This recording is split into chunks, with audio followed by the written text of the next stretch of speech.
Assalamualaikum warahmatullahi wabarakatuh. Perkenalkan, nama saya Patricia Saujatni.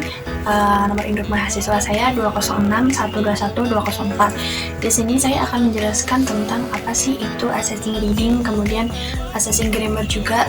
Tentunya ada juga assessing writing, kemudian assessing speaking, dan yang terakhir adalah assessing listening.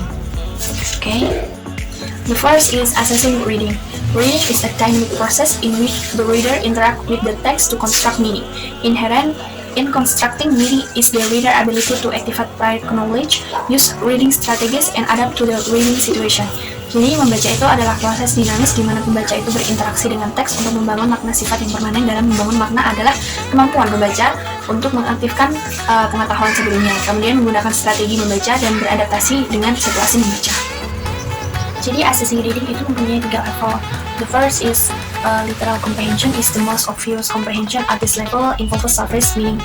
At this level, teachers can ask students to find information and ideas that are explicitly stated in the text. Jadi, untuk tingkat pertama itu merupakan pemahaman literal adalah yang paling jelas. Pemahaman tentang ini tingkat melibatkan makna permukaan.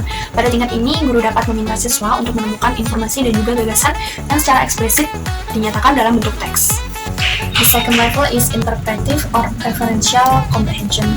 At this level, students go beyond what is said and read for deeper meaning. They must be able to read critically and analyze carefully what they have read. Student needs to be able to see relationship among ideas, for example, how ideas grow together, and also see the implied meaning of these ideas. It's also obvious that before our student can do this, they have to first understand the ideas that are stated or literal comprehension. Jadi, untuk tingkat kedua ini adalah interpretatif atau referensial pemahaman. Jadi, pada tingkat ini itu siswa itu melampaui apa yang diucapkan dan dibaca untuk makna yang lebih dalam. Mereka juga harus bisa untuk membaca secara kritis dan juga menganalisis dengan cermat apa yang sedang mereka baca. Siswa juga harus dapat melihat hubungan antara ide-ide, misalnya bagaimana ide-ide berjalan bersama, dan juga melihat makna tersirat dari ide-ide tersebut. Pada level ini, guru juga dapat bertanya kepada siswa seperti pertanyaan seperti ini, apa sih tujuan penulis menulis tulisan tersebut. Kemudian ada juga siswa kita suruh untuk mencari gagasan utama, atau kita suruh untuk bukan suruh ya, seperti ada soal seperti kita memberi soal seperti buatlah ringkasan dari cerita tersebut, seperti itu kurang lebihnya. The last is the third level. The third level is comprehension is the critical reading where the ideas and information are evaluated. Critical evaluation occurs only after our students have understood their ideas and information that the writer has presented. At this level, students can be tested on the following scale. The first is the ability to differentiate between fact and opinions. The second is the ability to recognize persuasive statement, and the last is the ability to judge the accuracy of the information given in the text. Jadi, untuk tingkat pemahaman ketiga ini sangat penting untuk membaca gimana ide-ide dan informasi itu dievaluasi. Kemudian evaluasi kritis ini terjadi hanya setelah siswa memiliki dan memahami ide-ide dari informasi yang penulis sajikan. Pada tingkat ini, siswa dapat diuji pada keterampilan seperti kemampuan membedakan antara pesan dan opini, kemudian kemampuan untuk memahami pernyataan persuasif, dan juga kemampuan untuk menilai keakuratan informasi dan juga yang diberikan di dalam teks. The second material is assessing grammar. 5 characteristics to measure communicative grammar. The first is the test must provide more context than only a single sentence. The second is the test taker should understand what the communicative purpose of the text is.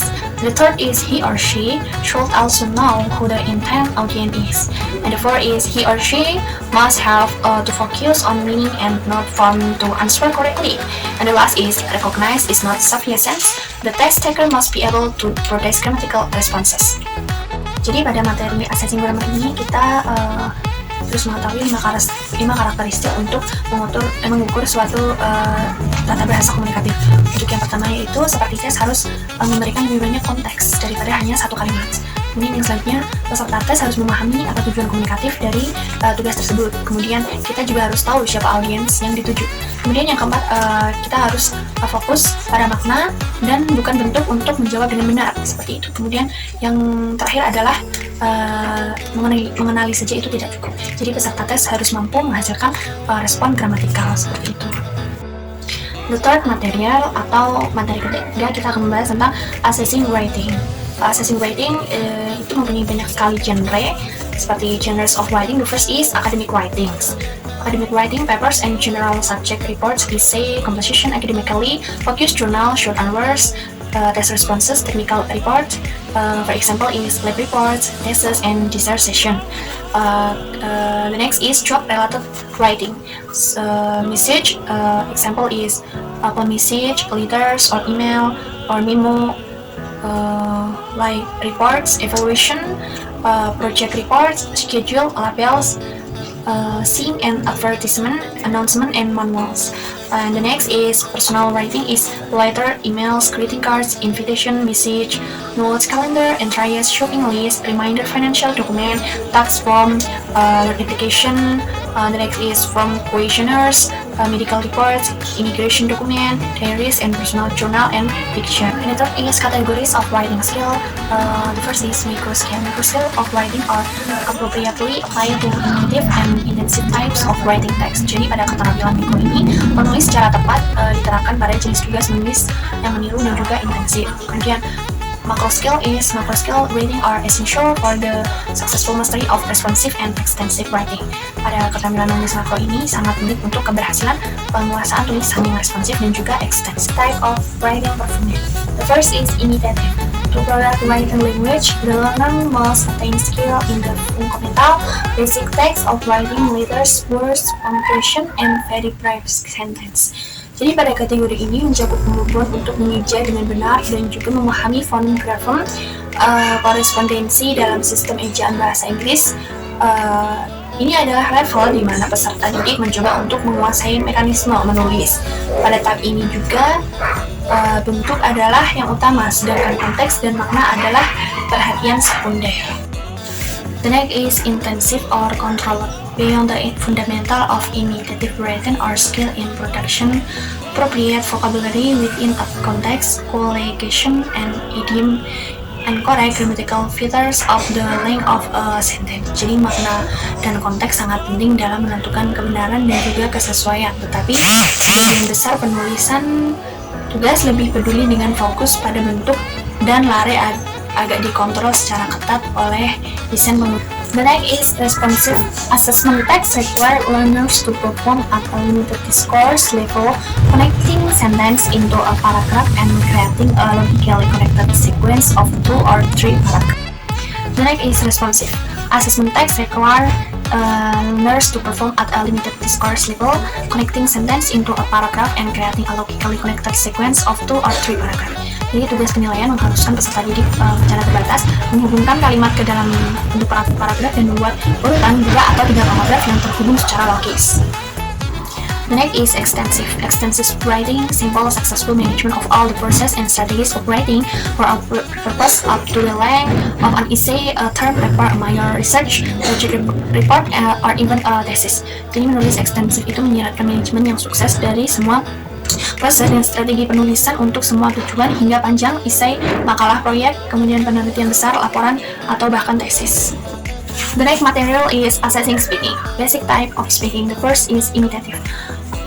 At one end of a continuum of the type of speaking performance is the ability to simple parrot or imitate a word or phrase or possibly a sentence. Jadi meskipun ini adalah tingkat produksi lisan yang murni, fonetisnya, sejumlah sifat prosodik, kemudian leksikal dan gramatikal bahasanya mungkin termasuk dalam kriteria kinerja. Okay, the next is intensive. A second type of speaking frequently employed in assessment context is the production of short stretches of oral language designed to demonstrate competency in a narrow band and grammatical phrase, lexical and phonological relationship, such as prosodic, settlement, intonation, stress, rhythm, and punctuation. The second is intensive. A second type of speaking frequently employed in assessment context is the production of short stretches of oral language designed to demonstrate competency in a narrow band and grammatical, racial, lexical, or phonological relationship such as prosodic, element, intonation, stress, rhythm, and junction. Jadi pada ciri dari insentif ini, pembicara itu harus menyadari sifat semantik untuk dapat merespon. Tetapi interaksi dengan lawan bicara atau administrator tes minimal. Contoh tugas penilaian intensif termasuk respon terarah, tugas membaca nyaring, penyelesaian kalimat dan dialog, kemudian tugas-tugas bergambar, terbatas termasuk urutan sederhana dan terjemahan sampai ke frasa dan gramatikal seperti itu. The third is responsive.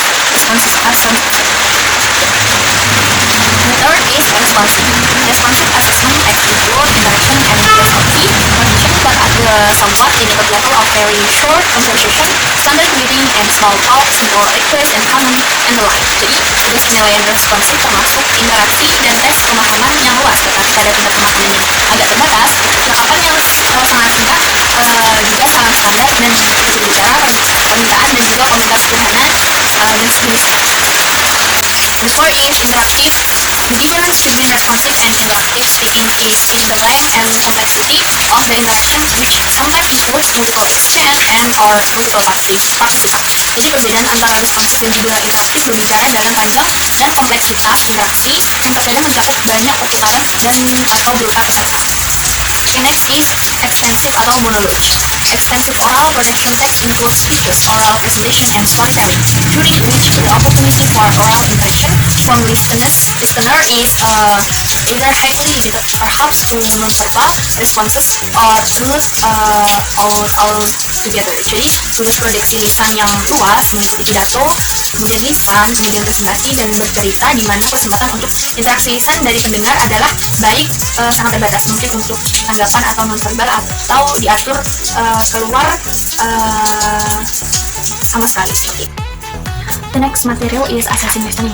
The importance of listening. One reason for this emphasis is that listening is often implied as a component of speaking. We need to pay close attention to listening as a mode of performance for assessment in principle and type of listening, and then move to the text that can be used people of listening.